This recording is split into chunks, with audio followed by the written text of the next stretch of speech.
ada beberapa hal yang mungkin saya dari perspektif yang berbeda.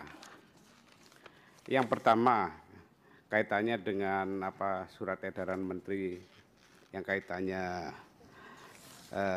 penghapusan non-ASN November 2023. Saya minta itu tegas saja di sini diputuskan, dicabut saja gitu. Karena ini berdampak luas dan membingungkan. Ya. Nah ini kan mulai dari yang paling ini kan kontradiksi dengan paparan Pak Menteri yang isu lainnya, penerapan reformasi birokrasi tematik menerjemahkan arahan Presiden. Ada 3, yang satu kemiskinan, indeks reformasi birokrasi, yang ketiga adalah mengurangi dampak risiko ke masyarakat. Poin yang paling penting adalah terkait dengan masalah kemiskinan. Di sini kan Presiden Jokowi sedang giat-giatnya menanggulangi kemiskinan, di mana ada yang namanya para pendamping PKH, SDM-nya cukup banyak di kabupaten. Pak Menteri pernah jadi bupati, pasti paham. Ini mau diapakan? Padahal ini tugas mulia yang harus diselesaikan.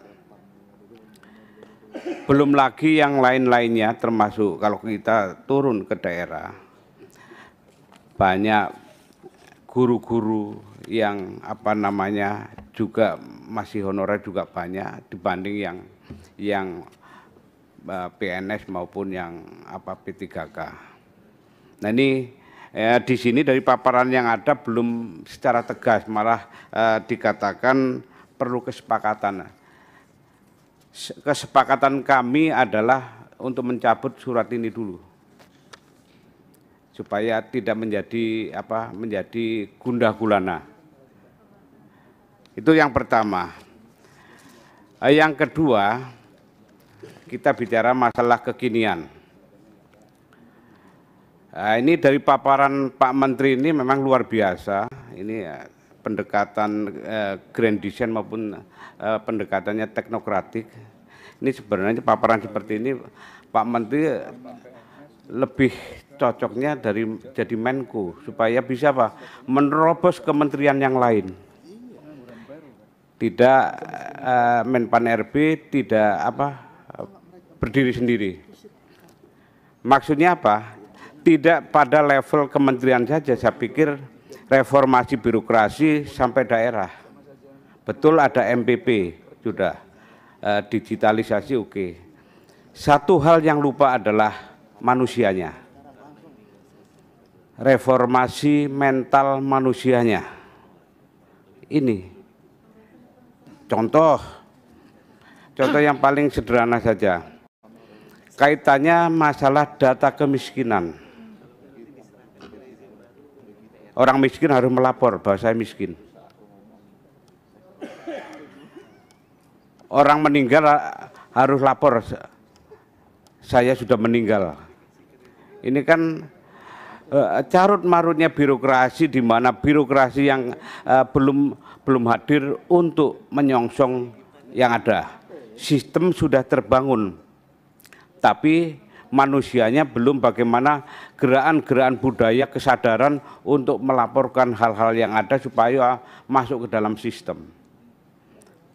Sistem gampang dibuat, tapi orang itu sulit dibangun ke sana. Yang berikutnya kaitannya kekinian juga. Lebih dari separuh provinsi maupun kabupaten itu dijabat oleh penjabat, bupati maupun gubernur. Ini semuanya ASN. Saya menagih tata kelola pemerintahan yang baik, di mana asas-asas umumnya yang baik itu harus dijaga, karena ini levelnya ASN. Maksudnya kita lihat Menpan RB harus berkomunikasi mutlak. Kalau tadi bicara masalah apa namanya kolaboratif, harus Menpan RB harus berkolaboratif dengan kementerian lain, Kementerian Dalam Negeri.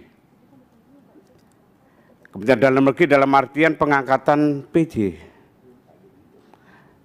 Ribut di samping kita, Provinsi Banten, pengangkatan PJ Sekda oleh PJ Gubernur ini dipertunkan, belum di Musirawas.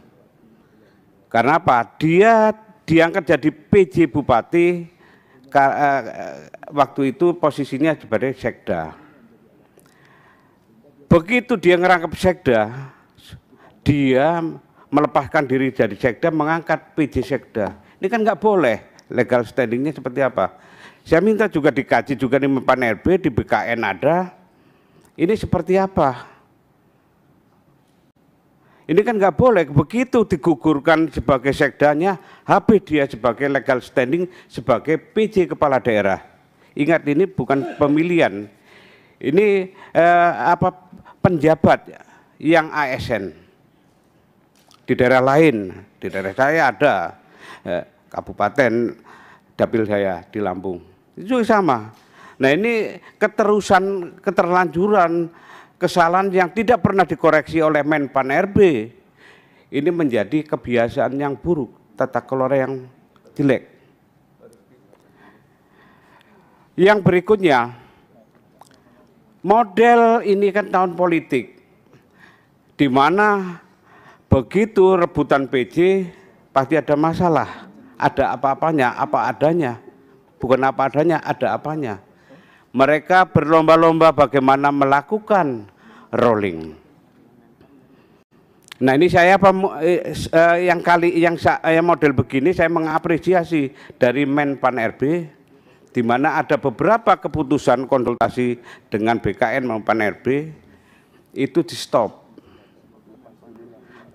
karena belum 2 tahun menduduki posisi terakhir sudah di rolling, baru setahun PJ-nya ada rolling.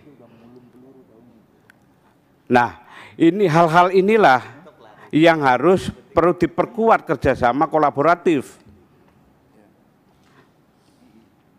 Penegakan aturan, ada PP berapa itu? PP 116 kalau nggak salah, 116 Perpres 116 2022.